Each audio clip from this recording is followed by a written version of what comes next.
ये बात सच है कि राजा रजवाड़े और रियासतें जो हैं वो दशकों पहले भारत से खत्म हो गई हैं।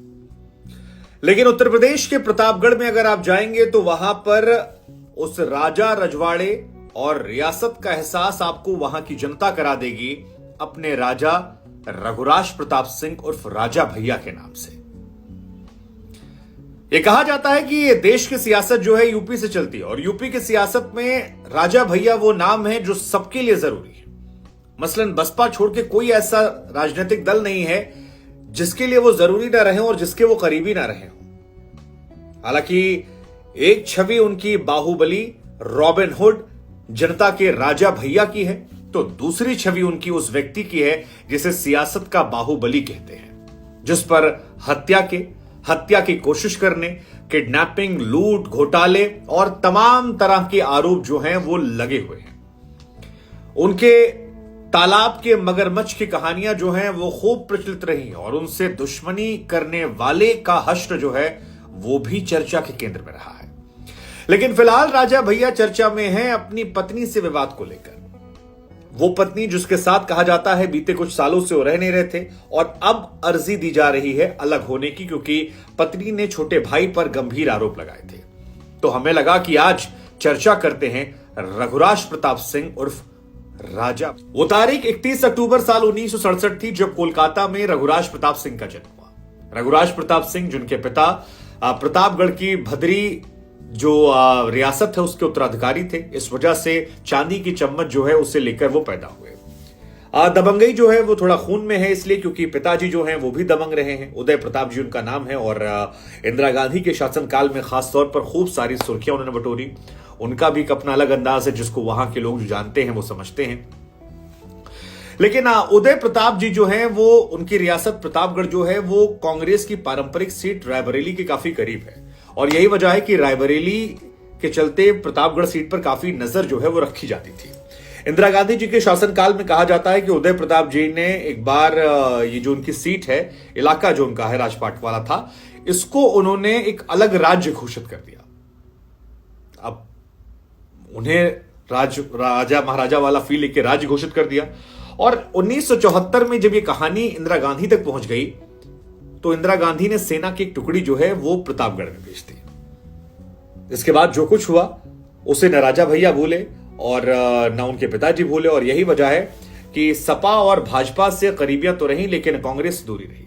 हालांकि एक सच ये भी है कि इनके पिताजी आरएसएस से जुड़े हुए थे और कांग्रेस से दूरी होने की वजह जो है वो उसे भी माना जाता है। हालांकि राजा भैया के जो दादाजी थे बजरंग बहादुर सिंह जी, वो पंत विश्वविद्यालय के संस्थापक कुलपति थे और हिमाचल प्रदेश के दूसरे राज्यपाल थे जिनकी कांग्रेस से काफी करीबियां थी। लेकिन राजा भैया के जीवन में एक शख्स का बड़ा अहम किरदार है, वो है देवराहा बाबा। देवराहा बाबा वो हैं जो जिनके सामने इंदिरा गांधी जी और पूर्व प्रधानमंत्री अटल बिहारी वाजपेयी साहब भी शीश नवाया करते थे। ये कहा जाता है कि उदय प्रताप जी जो हैं वो उनके काफी भक्त थे। हालांकि हम आपको बता दें कि राजा भैया के पिताजी जो हैं वो चुनाव नहीं लड़ते थे, वो किंग मेकर थे। राजा भैया निर्दलीय चुनाव लड़ते हैं ज्यादातर। ये भी किंग मेकर अपने आप को कहते हैं, कई चुनावों में किंग मेकर रहे और यही वजह है कि निर्दलीय होने के बावजूद भी कई सरकारों में इन्हें मंत्री बनाया गया है, बड़े बड़े पद मिले हैं। हालांकि एक सरकार में दुर्गति भी हुई है, लेकिन देवराहा बाबा जो है उनका रोल बहुत बड़ा रहा इनके जीवन में, क्योंकि उदय प्रताप जी जो इनके वो है पिताजी, वो देवराहा बाबा के पास गए थे अपनी पत्नी के साथ और कहा गया कि एक लड़का पैदा होने वाला है। इनका नाम जो है वो भी उन्होंने रखा और कहा जाता है कि सियासत को लेकर भी जब इनकी आने की दिलचस्पी थी तो पिताजी ने कहा कि अगर देवराहा बाबा को मना लोगे तो फिर तुम्हारा काम आसान हो जाएगा। और उसके बाद ये वहां जाते हैं, बाबा का आशीर्वाद लेते हैं, बाबा का आशीर्वाद मिल जाता है। उसके बाद ये पॉलिटिक्स में कदम रखते हैं और अपने परिवार से पहले व्यक्ति हैं जो उस तरह से, पिताजी पॉलिटिक्स में नहीं थे तो ये पॉलिटिक्स में आ जाते हैं। बाबा जी नहीं है लेकिन आज भी कोई काम करने के पहले कहा जाता उनके आश्रम जरूर। राजा भैया कुंडा से 7 बार के विधायक रहे। बस्ती राजघराने की भानवी देवी से उनकी शादी हुई। दोनों के 4 बच्चे हैं, 2 लड़के हैं जिसमें एक का नाम है शिवराज सिंह, ब्रिजराज सिंह और 2 बेटियां हैं, राघवी और एक का नाम है ब्रिजेश्वरी। घुड़सवारी का बड़ा शौक इनको है और निशानेबाजी का बड़ा शौक है। ये अक्सर आपको इनकी तस्वीरें जो हैं वो घुड़सवारी को देखते हुए आ जाएंगी या निशानेबाजी को लेकर। इलाहाबाद में इन्होंने शुरुआती पढ़ाई करी, नारायणी आश्रम के महाप्रभु स्कूल में दाखिल लिया। इसके बाद इलाहाबाद के स्काउट एंड गाइड स्कूल है, वहां से इन्होंने पढ़ाई करी। लेकिन इनके बारे में जो मशहूर चीजें हैं वो दो हैं। एक तो ये कि हर सरकार में ये जरूरी रहे हैं, और दूसरा इनका मगरमच्छ वाला तालाब जो है वो चर्चा के केंद्र में बना रहा है। हालांकि मायावती सरकार में उसको लेकर बहुत सारी खबरें आई। राजा भैया की पत्नी से फिलहाल उनके डिवोर्स केस को लेकर चर्चाएं तेज हैं, लेकिन उनके पॉलिटिकल करियर की बात करें तो उन्होंने निर्दलीय चुनाव लड़ा पहली बार कुंडा से साल 1993 में। उस वक्त कहा जाता है कांग्रेस के नियाज हसन एक थे, उनका दबदबा था। नियाज कुंडा से 6 बार चुनाव जो है वो जीत चुके थे और उनका जो रसूख था वो बहुत तगड़ा था। लेकिन 26 साल के राजा भैया ने उन्हें पटकनी दी, चुनाव हराया, और इसके बाद वो भाजपा के बड़े करीबी हो गए। भाजपा सरकार में पहली बार उन्हें मंत्री बनाया गया था। कल्याण सिंह की सरकार थी, कैबिनेट मंत्री बने। फिर 1999 में खेलकूद और युवा कल्याण मंत्री बनाए गए। इसके बाद राजनाथ सिंह का दौर आता है, राजनाथ सिंह मुख्यमंत्री बनते हैं। उस दौर में भी ये बहुत करीबी रहे और राजनाथ जी के आज भी ये खासम खास माने जाते हैं। फिर 2004 के आसपास समाजवादी पार्टी में गए और खाद और रसद मंत्री बन गए। हालांकि ये वो दौर था समाजवादी पार्टी का 2004 के आसपास की बीजेपी से जितने क्षत्रिय नेता थे वो ज्यादातर सपा की तरफ जा रहे थे।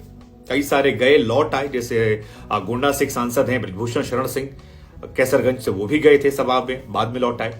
तो ठाकुरों को लेकर कहा जाता है कि सपा और भाजपा वो दोनों जगह एडजस्ट हो जाते हैं। तो इनके साथ भी यही कहानी थी, ये वहां गए लौट आए। मायावती वाला जो दौर था वो बड़ा खतरनाक था। हालांकि उस बीच में ये जेल गए, काफी कुछ इनके साथ घटनाएं हुई, पुलिस प्रशासन इनको काफी परेशान किया, तालाब वाला को लेकर खूब खबरें आई। लेकिन उसके बाद फिर आए और फिर मंत्री बन गए, और इस बार बने जेल मंत्री। उस बार तो खबर जो है वो लोगों को हैरान करने वाली थी, कितना जरूरी। राजा भैया की जिंदगी बढ़िया चल रही थी तब तक जब तक मायावती सरकार नहीं है। मायावती सरकार आई तो राजा भैया पर कार्रवाई का दौर शुरू हो गया।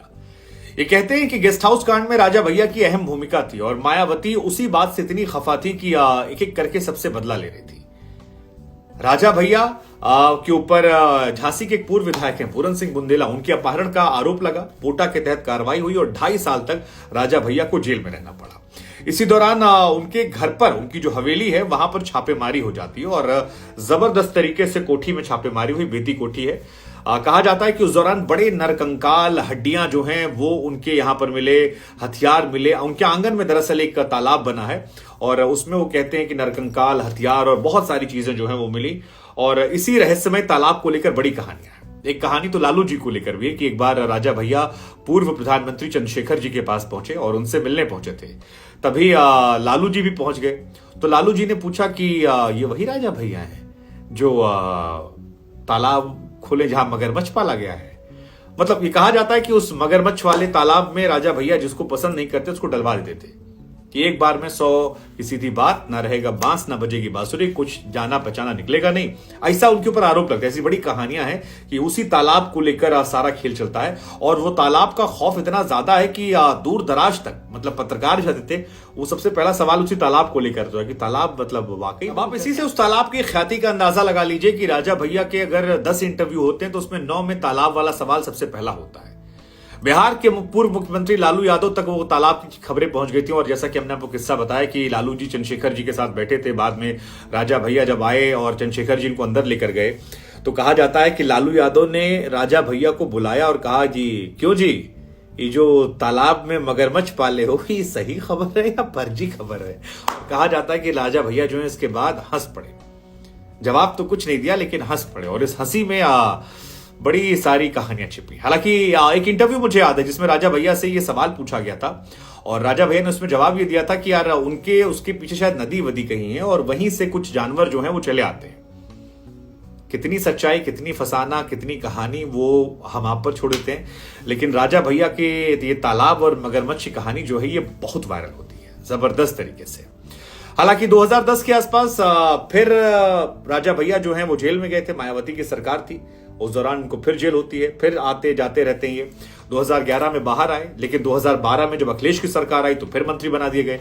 लेकिन तभी प्रतापगढ़ के एक डीएसपी थे जियाउल हक, उनकी हत्या का इन पर आरोप लगता है और उसके बाद इन्हें मंत्रिमंडल से इस्तीफा देना पड़ता है।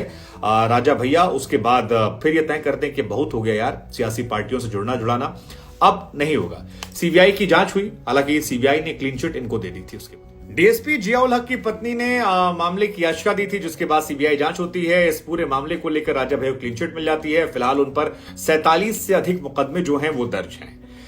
लेकिन कहा जाता है कि मंत्रिमंडल में आने, मंत्रिमंडल से जाने और इन सब के बीच में भी उनका कद जो है वो कम नहीं हुआ।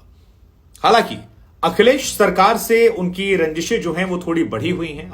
ये मैंने महसूस किया था जब मैं एक चैनल TV9 में था और वहां पर अखिलेश यादव आए थे और उनसे सवाल पूछा गया डीएसपी जियाउल हक को लेकर और कुछ और लोगों को लेकर, तो वो अखिलेश थोड़ा तैश में आ गए थे। कई बार अखिलेश जब कुंडा जाते हैं तो वहां पर भी काफी आक्रामक प्रचार करते हैं, लेकिन जिस तरह से रघुराज प्रताप सिंह ने अपनी दुनिया बनाई है उस दुनिया में कई लोगों के लिए वो हीरो हैं, रॉबिन हुड हैं। हालांकि हमने पहले आपको बताया कि 47 मामले उनके ऊपर दर्ज हैं, ये छोटे मोटे मामले नहीं है, 47 मामले बहुत ज्यादा होते हैं, लेकिन उनकी एक अपनी दुनिया है, एक अपना अंदाज है। फिल्मी कैरेक्टर जो है वो थोड़ा नजर आता है। जो मानता है वो उन्हें बाहुबली मानता है, नहीं तो जैसा कि हमने शुरुआत में आपसे कहा, कुंडा का गुंडा। राजा भैया ने इस बीच एक पार्टी बनाई है, जनसत्ता दल लोकतांत्रिक, और उम्मीदवार उतारा, वहां पर कुछ सीटें उटे भी जीते हैं। निर्दलीय पहले लड़ते थे, अब पार्टी बनाकर लड़ रहे हैं। अपने इलाके में उनका दबदबा है, लेकिन उनकी कहानी, उनके किस्से जो हैं वो चर्चा में है, चाहे उनके पिताजी के हों या राजा भैया के हों। आप कैसे राजा भैया को देखते हैं, कमेंट कीजिएगा जरूर।